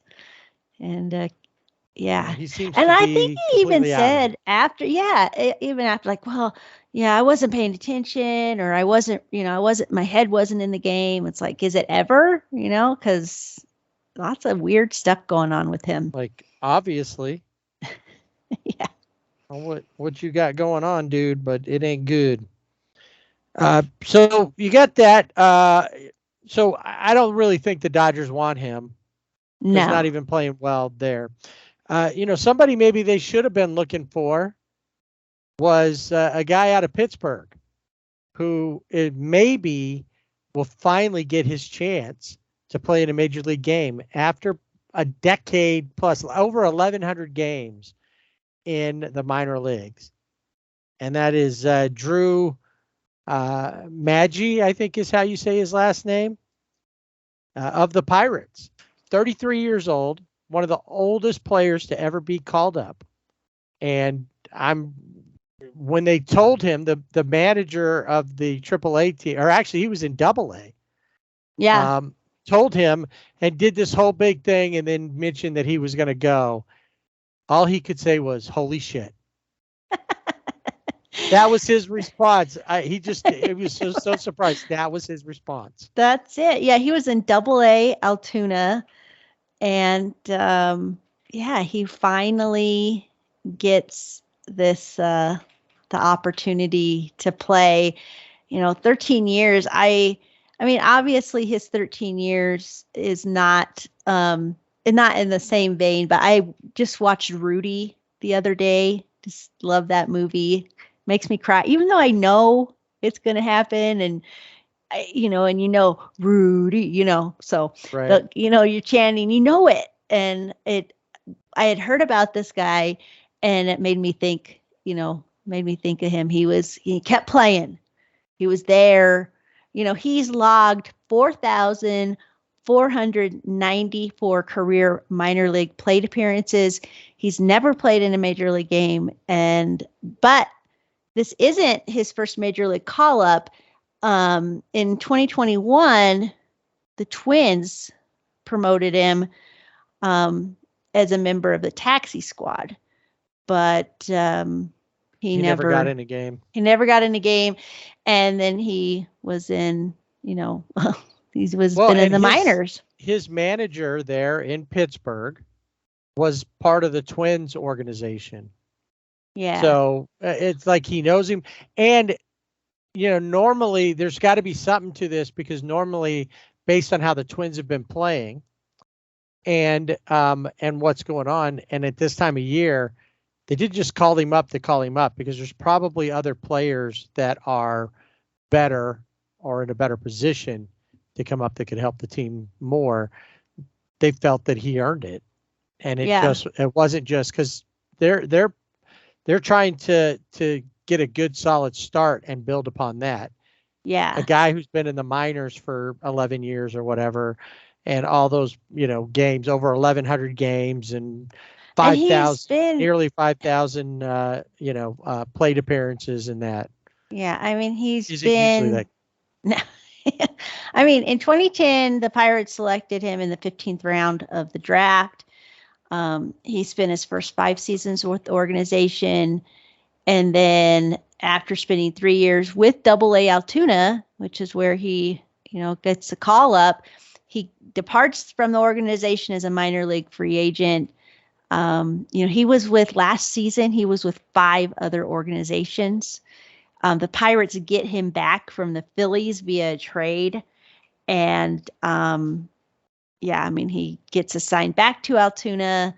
And he gets to play in PNC Park. I mean, just a really, really cool, kind of stories that you like to hear. Speaking of the Pirates, news has come out that looks like a guy that we figured they were probably going to trade off, and he asked for a trade, but it seems as though it's not completely finished. So I don't know if this still is under the rumors, but Brian Reynolds, who's overall had a pretty decent start this season, potentially will be signing an 8-year extension that will start this season and will go for $106.75 million over the 8 years. Apparently that 106.7 and the 0.75 matters, because it is the halfway point between what Reynolds wanted and what the Pirates were offering. And it is the largest deal in Pirates history. And you got to wonder, so in that case, it looks like the Pirates really get a deal for Reynolds, who's 28. The deal goes through 2030 and doesn't cost them a whole lot of money. And if they want to continue to build on this, and that's usually, I think, what happens. A team will overpay for somebody, and then they can't spend money on the rest. I think a lot of that's going to happen with whoever gets Shohei. They're either going to have to be one of the richer teams and be willing to pay the luxury tax, or be willing to, because Shohei is going to end up going other than maybe the Mets, he's going to go somewhere where there's no postseason play, probably in the long run. So just stay in Anaheim.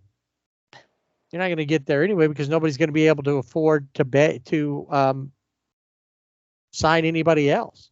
Yeah, for years to come.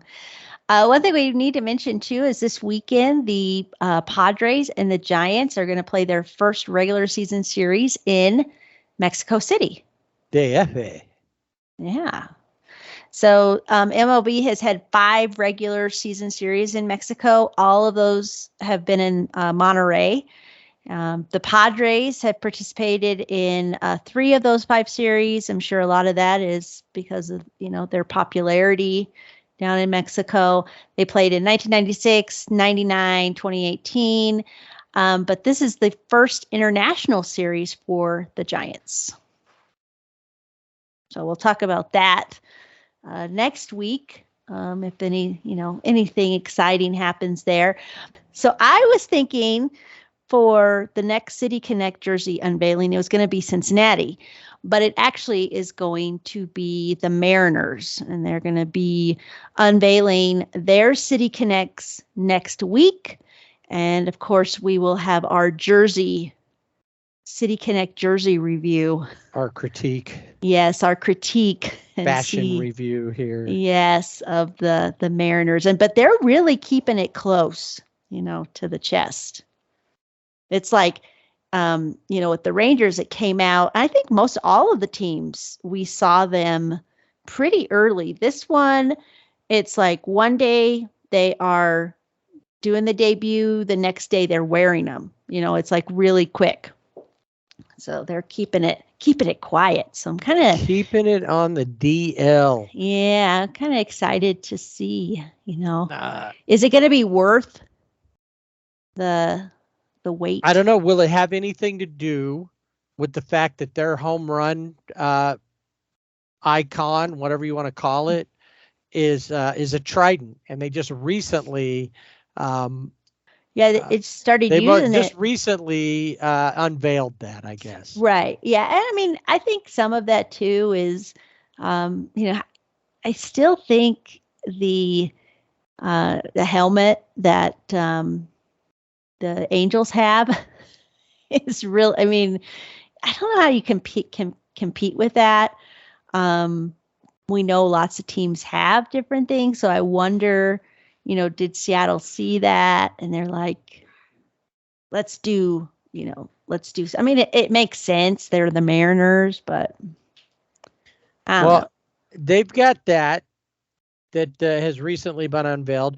With the Royals being in Anaheim, I saw them. They have some kind of a weird mask. Oh, really? That they put on. It looks like what is the mask? I'm trying to remember where, what time frame it's from, but they put the mask on. It's like silver, and so when they get the home run, they put that mask on.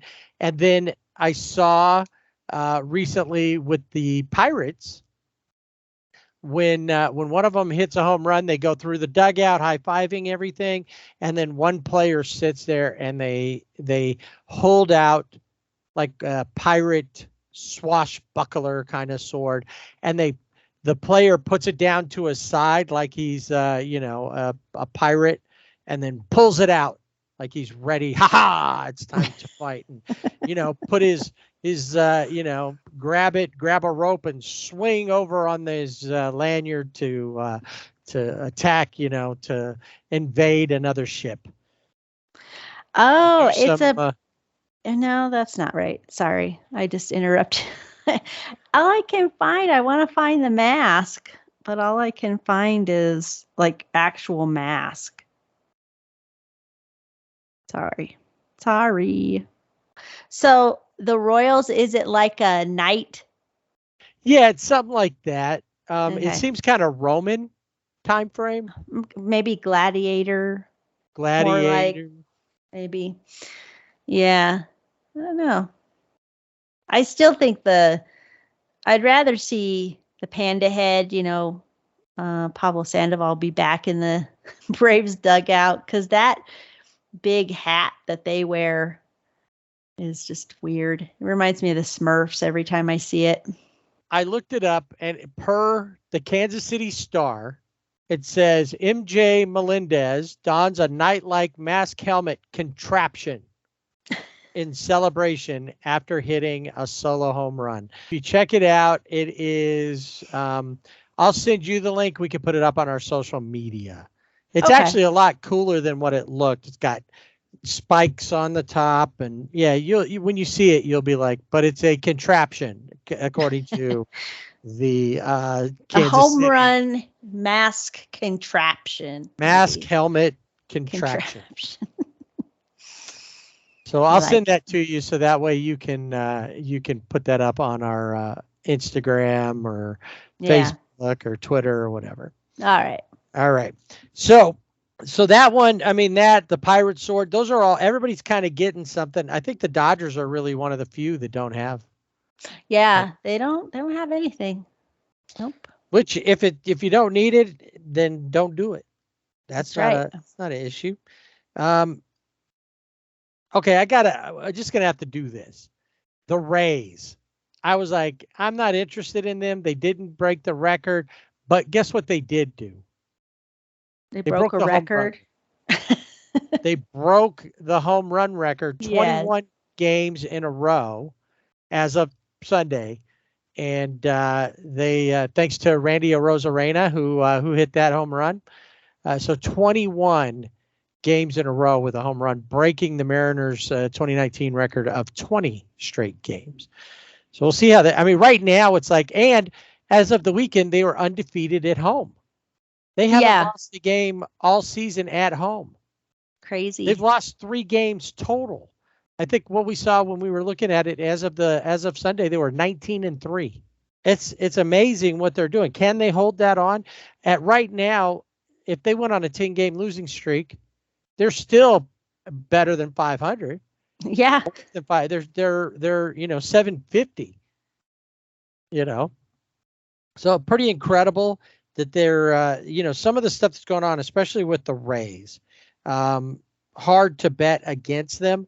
And then how about 2 home runs in an inning? 58 times in baseball history.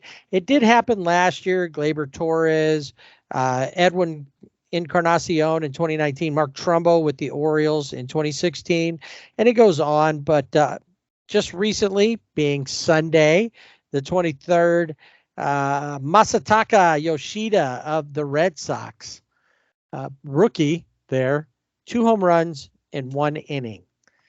Just for informational purposes, the first time it ever happened, Charlie Jones of the Red Stockings did it in 1880. It was the 8th inning.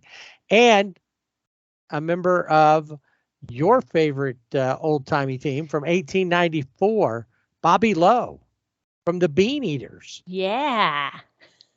So, and it went on from there. There's some gaps in some places, like from 36 to 49. And a lot of times, the player isn't like a known player. Now, the one in 1936, Joe DiMaggio. Al Kaline, Willie McCovey did it. So Willie McCovey did it twice. So there's just, there's a lot of, Andre Dawson did it twice as well. The Hawk was right on top of that. Jeff King, he did it in 95 and in 96 for the Pirates. One thing that I'm absolutely sure of, if you want to hit 2 home runs in an inning in any season, you have to be healthy and you have to stay off the wheel.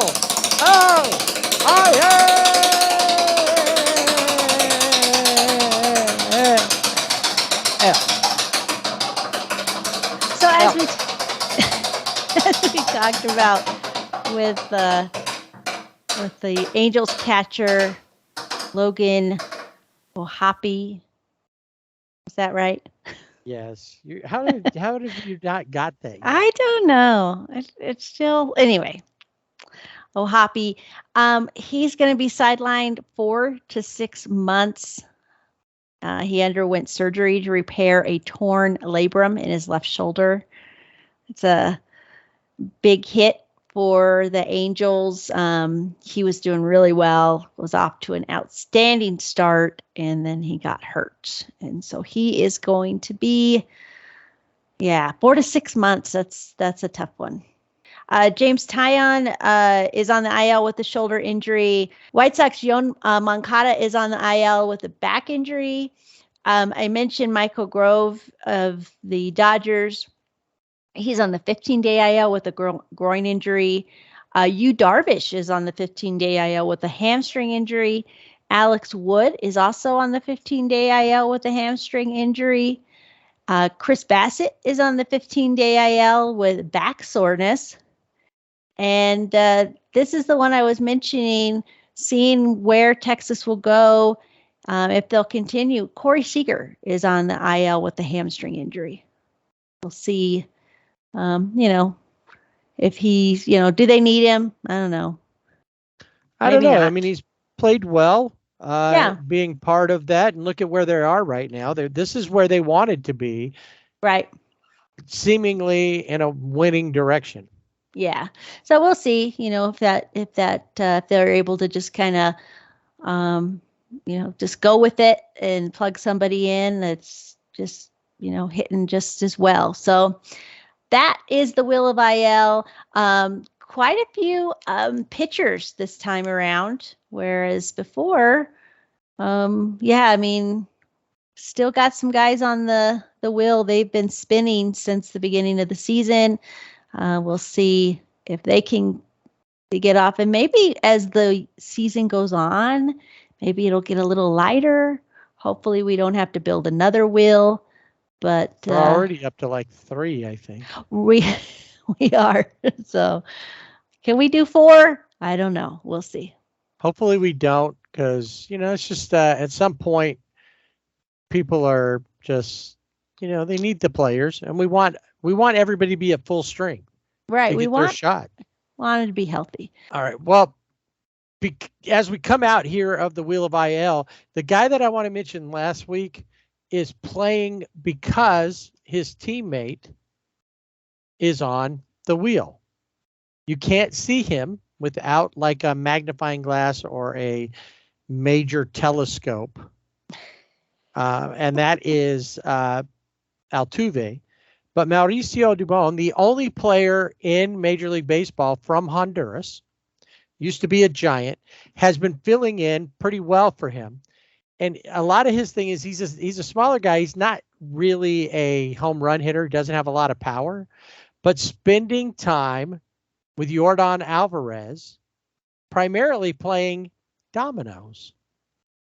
He's been picking Yordan's brain as they're playing dominoes, and he's beginning to be a better hitter. Now, there's other ways that he may get to a point where he's able to get up a little more power. But it's been good to see him. I've always kind of liked him when he was with the Giants, even just seemed like the guy that you really wanted to see succeed. So. Oh yeah. He's got a great smile, and right. You can just tell that he just loves being on the field. Exactly. Played the infield. He played the outfield when he was with the Giants. He's been pretty much just sitting on the bench most of the time as a utility guy for the Asterix, but getting a shot to play now due to that injury to Tiny. And then last thing I have, interesting thing happened this last week that I think took a lot of people by surprise until you went and looked at his numbers and everything. And that was Madison Bumgarner, DFA'd by the Arizona Diamondbacks. He just hasn't pitched well. He's just been really, really bad. And they just finally decided that we don't care how much it costs. We're letting you go. Yeah. And, Madison Bumgarner was the first to acknowledge, I don't have it. I need to find it. So we'll see, where he lands.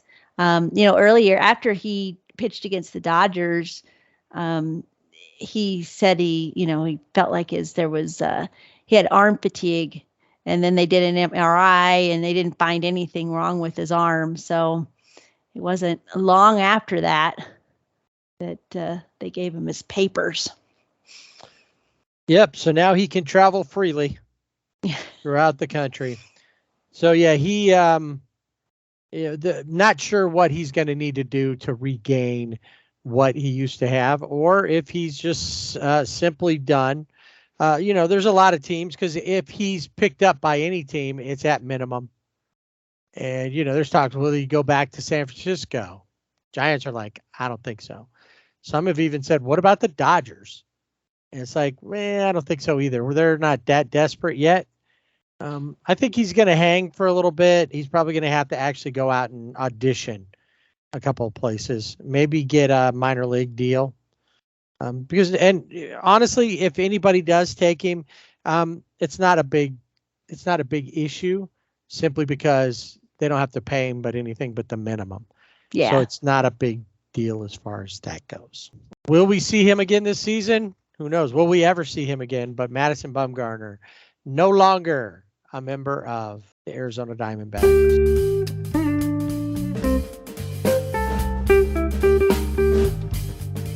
And that'll put a wrap on this week's Sibling Rivalry Baseball podcast. Don't forget, we are on the web, siblingrivalrybb.com. And like I said, go check out the two things. You said Cinco de Mayo hats and stuff. And then, of course, the Armed Forces Day caps are available as well. So check those out. Go to our website, hit one of the links for Fanatics on our website. And not sure, I know you were working on that. Are things updated, or is it still in progress? Or in progress? It will be. Work and had some technical issues, but it will be updated and be good to go. And then we'll continue throughout the season. It will be updated. Working on a couple of maybe some new things on there. So just want to unveil it when it's totally ready. If I can get that new thing. So in the meantime, just find us and you can always find our links for our social media on our website. But in the meantime, go directly to Twitter at Sibling Rivalry BB without the A. And on Instagram and Facebook at Sibling Rivalry BB with the A. We will be back next week. We'll follow up with any of the things we talked about this week. We'll have MLB Players of the Week. We'll have Players of the Week for both the Dodgers and the Angels. And see if Tampa Bay can break any more records, among other things. All of our favorite baseball things, and start tracking and seeing if any of our way too early predictions continue to move towards being potentially coming true. Oh, you know what? I did want to say one more thing. The Mets and their big white patch on their shoulder. Oh, I know. It's so distracting. So I don't know what the heck was going on there. They've got it updated, though, and the patches will be much smaller. They'll look like the Angels, that size of Angels, more of a rectangle, and they'll be in the Mets colors. Okay. The same thing. But I was like, what is going on? Couldn't you have put something smaller? Or maybe be like the Dodgers and not have any kind of advertisement. Well, and you wouldn't think that the Mets would need that. That's what I'm saying. But yeah, it's very distracting. So they're going to change that, but I had to throw it out there before it got. So we'll see you next time right here on the Sibling Rivalry Baseball Podcast. And don't forget to swing away.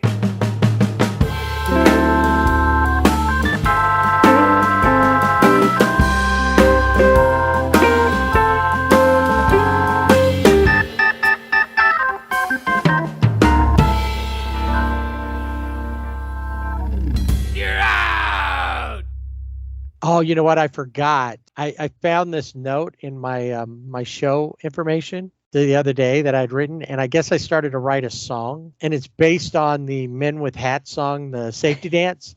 Okay. That's the tune that was in my head, and I'm not real sure where I would go from here, but let me share what it was. You can bunt if you wanna, leave the home run swing behind. Your team don't bunt, and if they don't bunt, well, they're no friends of mine.